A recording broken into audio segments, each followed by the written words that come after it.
Coming up, we're on the scene where police have been investigating near the Motel 6, what we know so far. Moorhead adopts a plan for in-person learning, what they've decided about wearing masks. Plus, we're also live at Herd and Horns while fans watch and cheer on a former Bison athlete competing in the Olympics. Valley News Live at 10 starts right now. This is Valley News Live at 10. There was 9 police officers, fire truck, ambulance. You know, I come to work every day. I'm not used to seeing a whole bunch of policemen here. We begin tonight with breaking news. While the number of emergency responders has dropped, Fargo police investigators are still working in an area in South Fargo. It's near the Motel 6, not far from the Burger King. It's an area near 13th Avenue South and 36th Street. And that's where we find Valley News Team's JC Dodd. JC, what's the latest that you have from there? Mike, Stacy, I'm here in the Burger King parking lot where all we know for sure right now is that Fargo police responded to a medical call to the Motel 6 behind me around 8 this evening. Since I've been here, they have been searching the ground in and outside of the parameters around me. Not sure what for, but they have been using flashlights looking for something. And they have also been looking to what appears to be surveillance footage from the Burger King employee as they've watched it on his laptop. Since I've been here, I've talked to witnesses and bystanders, and they have told me it started as a fist fight in the motel, made its way into the parking lot, and when a Burger King employee came out for his break, he found a man laying on the ground under a tree who didn't look too great. He grabbed the Motel 6 manager, who started chest compressions and called the first responders and waited for them to get there. Once the first responders came, they said he looked like he was dead.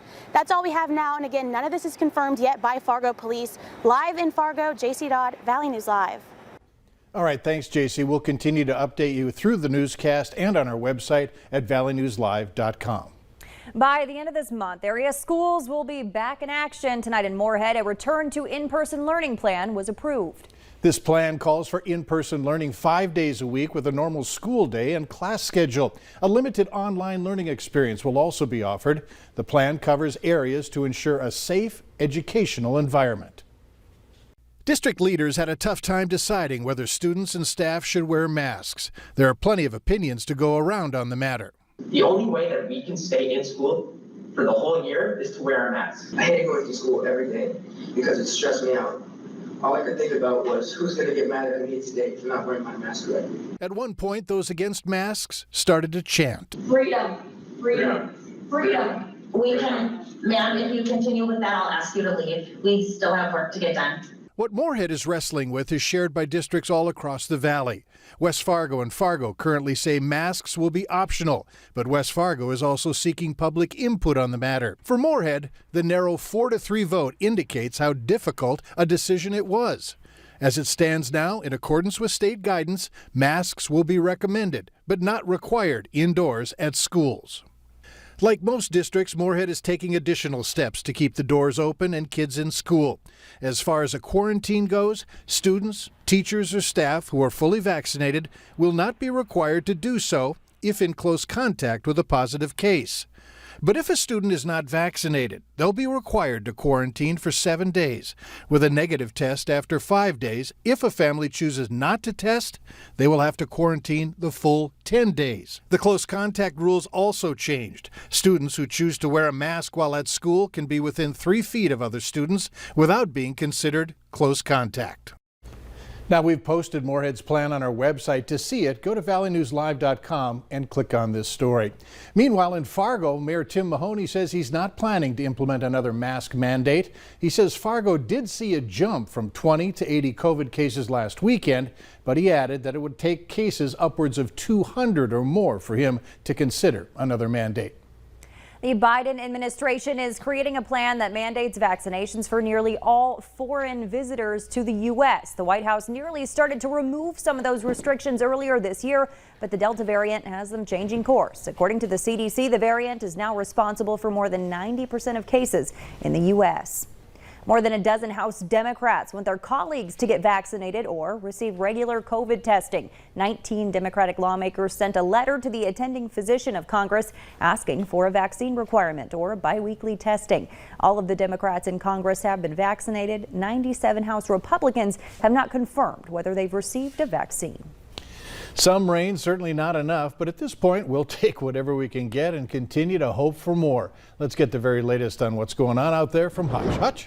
Thanks so much, Mike. Good evening, everyone. Heading to bed tonight, most of us didn't get nearly enough rain, but boy, even the little bit we did smelled great, helped cleanse some of that smoke out of the atmosphere. We're at some of the lowest levels that we've had in a long time. Showers across parts of central Minnesota. Those extend down into southwestern Minnesota. A couple of rumbles of thunder along the international border right now, extending up towards Winnipeg, with some heavier rain showers. Let's examine those as they continue to drift off to the east. Now they're heading through Emerson and the Pembina area as we speak. They extend all the way down south here. A lot of lightning with them and some small hail, upwards of maybe even at times up to nickel sized. Again, moving off to the east, 30 miles per hour. We'll paint this line here, and at that speed of movement, I expect them to be on the outer edge of this near the Lancaster area as we go towards 1051. But if you are in the Hanover area by 1030, they could be in your neck of the woods. Now, coming up, smoke is going to be a part of our forecast the next few days. We're going to tell you about some thick smoke and when it returns, and some more good news. Even though our spotty shower activity today was exactly that, very light and spotty, we have many more chances of rain in the upcoming several days. Detail it all here in a minute. Keep hoping. You bet. Thanks.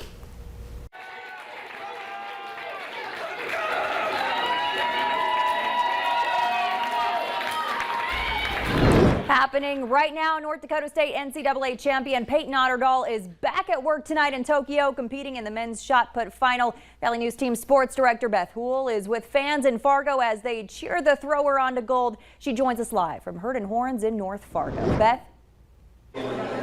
Yeah, Stacey, an exciting time out here at Herd & Horns, where Bison faithful, former Bison athletes showed up tonight to support Peyton Otterdahl as he made his Olympic debut, qualifying for the Olympics yesterday with a throw of 20.9 meters. Today, throwing 20.32. That puts him in 10th place overall in the Olympic men's shot put. They have now moved on to that final round. Just the top 8 continue on to throw another 3 attempts to try and earn themselves a medal, bringing Peyton Otterdahl's Olympic experience to an end this evening. Again, finishing 10th place. His former teammates, his former head coach Stevie Keller here today, talking to me about what an accomplishment this is, absolutely for NDSU track and field, but most of all for Peyton Otterdahl. And the big takeaway from this one is this is anything but over for Peyton Otterdahl. It's not like the NCAA tournament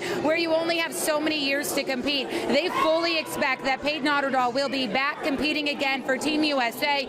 The other guys on this team, a little bit older, plenty more experienced, including one of his teammates who's the reigning Olympic champion. He's still competing today. That's Ryan Krauser, looking to improve upon his own world record. He needs 23.38 meters to beat that world record here on the Olympic stage. His best tonight, 22.93. We're still tuning in, looking to see if we get to see history made tonight for Team USA. Most of all, they're looking for the first Olympic gold medal for Team USA men's track and field tonight. They could do it here in shot put. We've got plenty more coming up in sports, including reaction from some of his former teammates and his girlfriend, all here tonight to celebrate and support Peyton Otterdahl, along with the best of the best in Bison faithful. Reporting live in Fargo from Herd & Horns with the Bison, I'm Beth Houle. Good stuff. Thanks so much, Beth. And you can stream the shot put finals directly from our website, valleynewslive.com. Just click on this story right now from our homepage. Several people testified today in the civil trial involving the Hotel Donaldson, a suit filed surrounding the violence that occurred outside the Hodo in May of 2017 that led to one man's death. The widow of that man and another man who was injured are suing the downtown bar and restaurant. We heard that the sirens were really close, and my daughter-in-law said, "We've got to see what happened." And so we peeked around the corner there, and we could see 2 people down on the sidewalk, laying down. The widow of Jamie Grant, Jennifer Grant, and Christopher Sang are claiming that staff at the Hodo were negligent in preventing the assault that led to Sang's injuries and Grant's death. I thought we handled it the best we could. Anderson also testified that she previously admitted that it was she and her staff's responsibility to protect customers both inside and outside the building, but also said there were no initial indications that the assailant, Darren Patterson, was a danger. That trial resumes tomorrow. Meanwhile, a sigh of relief in Pennington County this evening. It's the first night in nearly a month an accused murderer hasn't been on the run. Eric Reinbold was found early this morning in a vacant farmyard in Red Lake County near his parents' property. Officers say they searched that area before but came up empty. Reinbold was wanted in connection to the murder of his wife Lisette on July 9th. The Mexican government is suing at least a dozen U.S. gun manufacturers for allegedly facilitating illegal arms trafficking. Documents say between 70% and 90% of weapons recovered in crime scenes in Mexico were trafficked from the U.S. Mexico claims that the negligent and illicit practices of U.S. gun manufacturers and distributors have eased arms trafficking and generated enormous human and material damage. The country is demanding a solution as well as compensation. Still ahead tonight, communication breakdown from the Biden administration when it comes to vaccines and masks. Some showers cleansing the atmosphere and actually some greens starting to show up. Good air quality out in portions of central Minnesota. Right now, Fargo, good as 50 or less. We're at 55. Rain showers definitely making a difference in that. I'll have details on some more showers, some thunderstorms, and heat and smoke all in your forecast next.